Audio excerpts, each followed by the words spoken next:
नमस्कार, NDTV India में आपका स्वागत है। मैं हूं मनोरंजन भारती।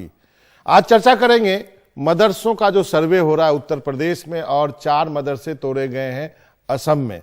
साथ ही नीतीश कुमार विपक्ष को जोड़ने की बात कर रहे हैं, तो राहुल गांधी भारत को, और आज प्रधानमंत्री सेंट्रल विस्टा का उद्घाटन करने वाले हैं। इन सब चीज़ों पर बातचीत करने के लिए हमारे साथ असदुद्दीन ओवैसी साहब हैं, AIMIM के नेता। सर, आपका बहुत बहुत शुक्रिया, आपने वक्त निकाला एनडीटीवी से बातचीत करने के लिए।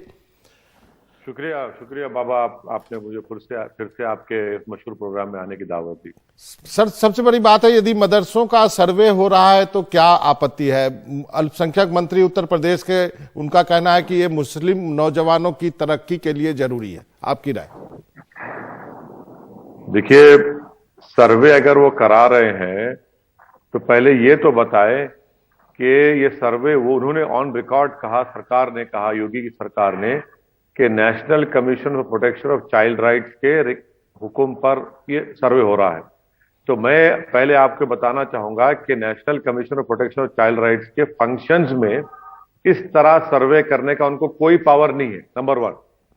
दूसरी बात यह है कि जब ये सर्वे करा रहे हैं तो सिर्फ अनरिकग्नाइज्ड मदरसों का सर्वे क्यों करा रहे हैं?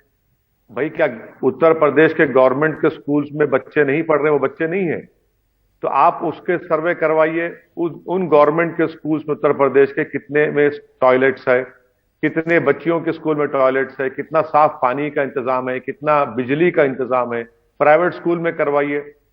आप सिर्फ अनरिकग्नाइज्ड मदरसों को टारगेट करने के लिए। चौथी बात यह है बाबा, अनरिकग्नाइज्ड है, इलीगल तो नहीं है, ऑन ग्राउंड है। 5वीं बात यह है कि ये जो मदरसे जो उत्तर प्रदेश मदरसा बोर्ड में रजिस्टर्ड है, 700 करोड़ के उनके ड्यूज सरकार नहीं दे रही है। क्यों नहीं दे रही है भाई? जो उन रजिस्टर्ड मदरसा में जो पंडित लोग मैथ्स और साइंस पढ़ाते हैं, वो तड़प रहे हैं अपनी सैलरीज के लिए, आप वो सैलरी नहीं देते। और छठी बात यह है बाबा कि गवर्नमेंट ऑफ इंडिया के मिनिस्ट्री ऑफ एजुकेशन, यानी धर्मेंद्र प्रधान जिस मंत्रालय के मंत्री हैं, उन्होंने UDISC के तहत एक सर्वे कर चुके हैं। ब्लॉक लेवल का डेटा उनके पास स्कूल्स का है, जिसमें रिकग्नाइज अनरिकग्नाइज सब स्कूल का है। आप उनसे सर्वे ले लीजिए। आप ये सर्वे कराकर जो इंफॉर्मेशन मिलेगी, उसकी बुनियाद पर आप उन तमाम अनरिकग्नाइज मदरसों के जिम्मेदारों को हैरास करेंगे, तंग करेंगे। इसीलिए मैंने कहा कि छोटा NRC है। और आप और एक बात समझिए बाबा, कि आपके देखने वाले इस बात को समझें कि कितने परसेंटेज बच्चे मुसलमानों के मदरसों में पढ़ते? खाली 4%, 4%। आपने कितने मॉडर्न स्कूल्स कितने खोले, चाहे हिंदी मीडियम को इंग्लिश, कितने स्कूल्स खोले आपने? बताइए, डेटा दीजिए अगर आपको इतनी फिक्र है मुसलमानों के तालीम के लिए।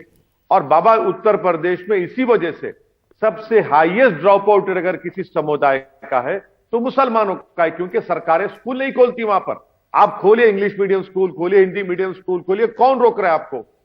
ये जो अनरिकग्नाइज्ड मदरसे हैं, जो कम्युनिटी के पैसों पर, चंदे पर बोलिए, या ज़कात पर या सदका पर चलते हैं, आप सिर्फ एक समुदाय को टारगेट करने के लिए आप उनको इस्तेमाल कर रहे हैं। भाई, गवर्नमेंट के स्कूल की बिल्डिंग में बारिश आ जाए तो स्कूल नहीं चलता, अगर स्कूल चलता भी तो बिजली नहीं है, पीने का पानी का इंतजाम नहीं है। अच्छा, आपके मिनिस्ट्री ऑफ माइनॉरिटी का कितना बजट है?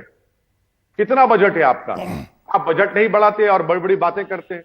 लेकिन असम में जो ओवैसी साहब, असम में जो मदरसे तोड़े गए हैं, 4 मदरसे तोड़े गए हैं, दलील दी गई कि 4 इन जगह से जिहादी आतंकवादी गतिविधियां चल रही थी।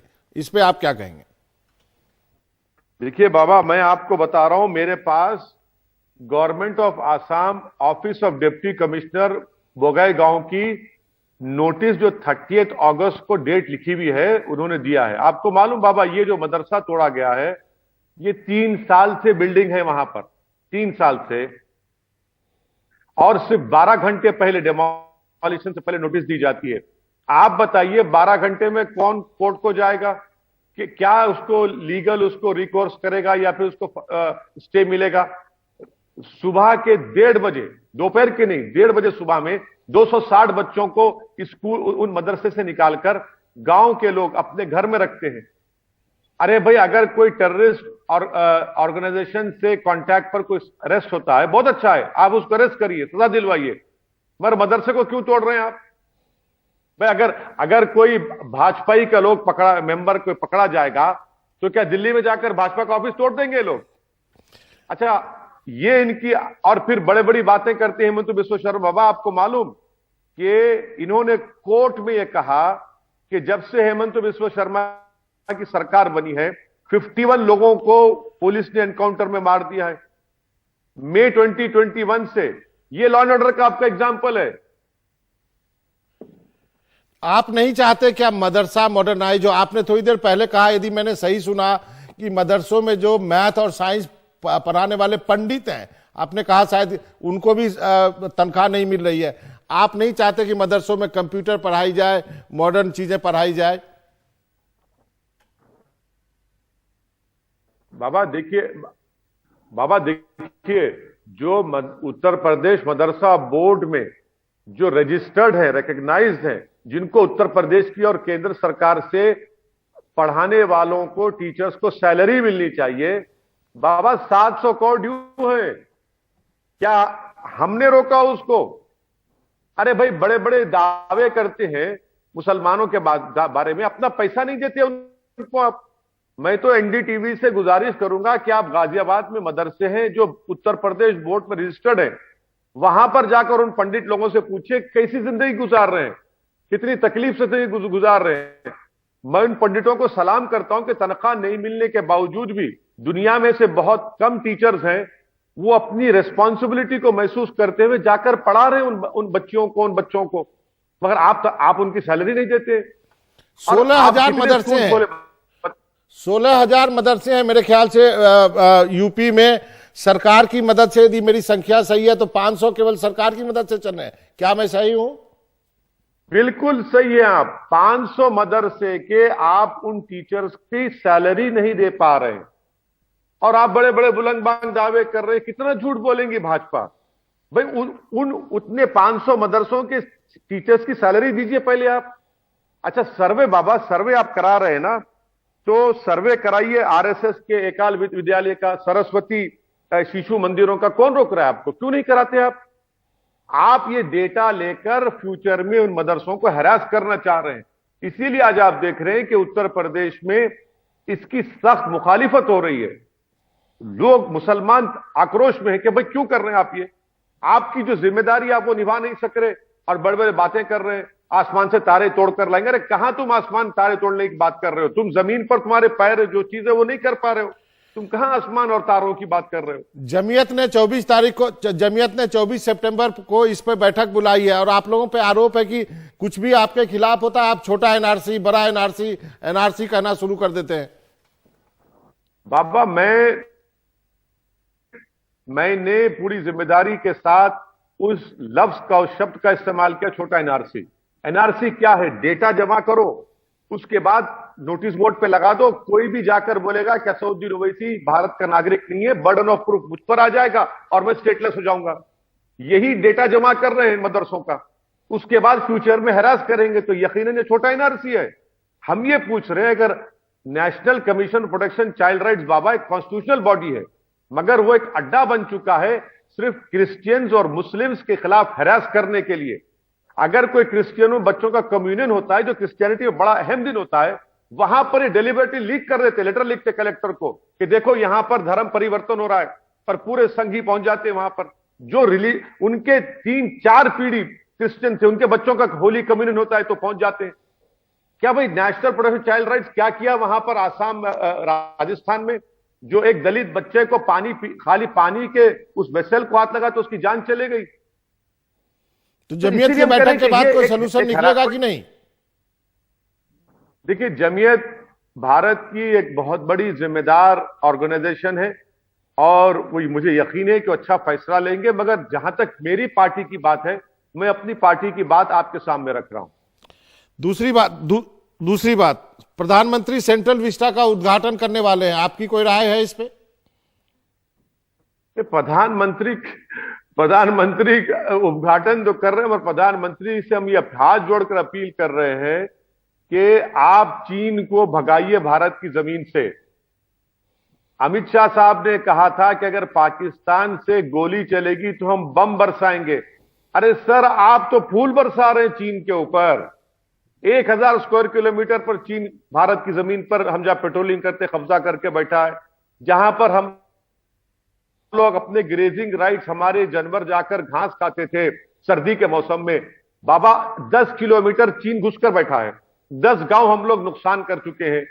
और आज आप ही के एक कलीग हैं जो एक जमाने में एनडीटीवी में काम करते थे, उनकी ब्लूमबर्ग की रिपोर्ट पढ़ा कि भारत सरकार ने, मोदी सरकार ने जो ये हिमाकत की है कि इतना पैसा, इतना इन्वेस्टमेंट, इतना वहां पर हमारी आर्म्स फैक्ट्री में बाहर इंडिया का इतना होगा। आप बताइए बाबा, हमारे पास वेपन नहीं है, वेपन्स, क्योंकि आपने हिमाकत कर दी, आपके दिमाग में स्कीम आई, हम वो हमारे इन्वेस्टमेंट उसमें आ रहा ही नहीं है, वेपन्स हमारे पास, फौज के पास नहीं है। तो नौकरी का बहुत बड़ा मसला है। प्रधानमंत्री देश के युवाओं को क्या करेंगे आप? वो जो इनॉग्रेशन करके नौकरी मिल जाएगी नौजवानों को जिनका मुकद्दर बेरोजगारी हो चुका है, कीमतें आसमानों को छू रही है। अरे कब तक हेडलाइन मैनेजमेंट का काम करेंगे भाजपा वाले? जो देश को जिसकी बर्निंग इश्यूज है उस पर करिए ना। आप जाकर एम्प्लॉयमेंट की जनरेशन की स्कीम का उद्घाटन करिए, चलिए करिए। एक और चीज देश में हो रही है। नीतीश कुमार दिल्ली में थे, 2-3 दिन तक विपक्ष के सारे नेताओं से मिले, विपक्ष को जोड़ने की बात कर रहे हैं। तो राहुल गांधी जो है कन्याकुमारी से कश्मीर भारत जोड़ने की बात कर रही है, आपका कमेंट?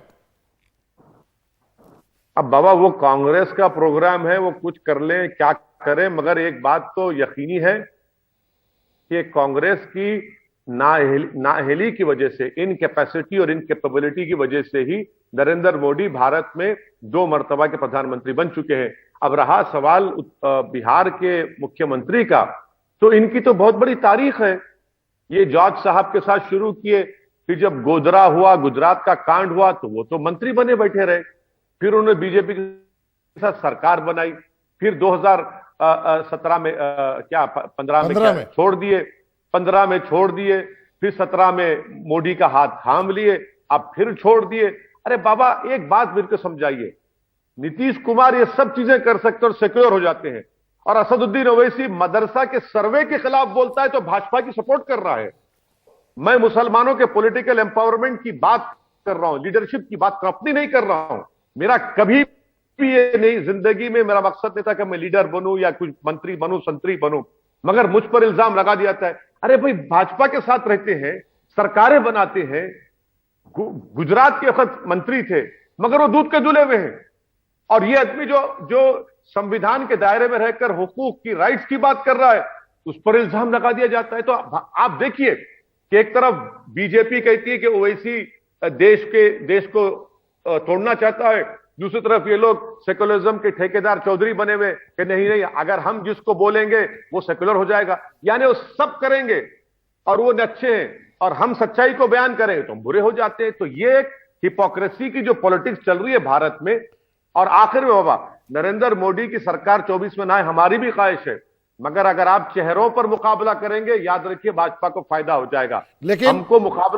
लेकिन आपको लगता नहीं है, एक अंतिम प्रश्न, लेकिन आपको लगता नहीं है कि 2024 में यदि हम बिहार की 40 सीट की बात करें, 42 सीट हम बंगाल की बात करें, 48 सीट महाराष्ट्र की बात करें और 39 सीट तमिलनाडु की बात करें, ये काफी महत्वपूर्ण राज्य है? आपकी बात बिल्कुल सही है। उत्तर प्रदेश, महाराष्ट्र, वेस्ट बंगाल, बिहार, तमिलनाडु, फिर उसके बाद मध्य प्रदेश, छत्तीसगढ़, राजस्थान, फिर कर्नाटका, आंध्रा, तेलंगाना, ये बहुत इंपॉर्टेंट है, हर चीज इंपॉर्टेंट है। मैं ये कह रहा हूं कि आप चेहरों पर मुकाबला मत करिए भाजपा से, आप ट्रैप में फंस रहेंगे। आप भाजपा को मुगलों के पीछे बैठकर वार करते बाहर निकालिए। आप भाजपा को जो नेहरू के पीछे ठहरकर वार करती है उसको बाहर निकालिए। आप मोदी कहते हैं कि सिस्टम मुझे इजाजत देता, उनको सिस्टम से क्या ग्रीवेंस मत दीजिए, बहाना बनाने मत दीजिए। पूरे 543 पार्लियामेंट सीट पर बीजेपी से मुकाबला करिए। बताइए बेरोजगारी मुकद्दर क्यों बन चुका है नौजवानों का, महंगाई क्यों है? और नरेंद्र मोदी कहते हैं कि सिस्टम मुझे इजाजत नहीं देता। अरे भाई, नेहरू के बाद इतनी बड़ी मेजॉरिटी का स्ट्रांग प्राइम मिनिस्टर अगर कह रहा है कि सिस्टम इजाजत है, तो क्या नरेंद्र मोदी चाहते हैं कि 500 एमपी उनके हो जाएं?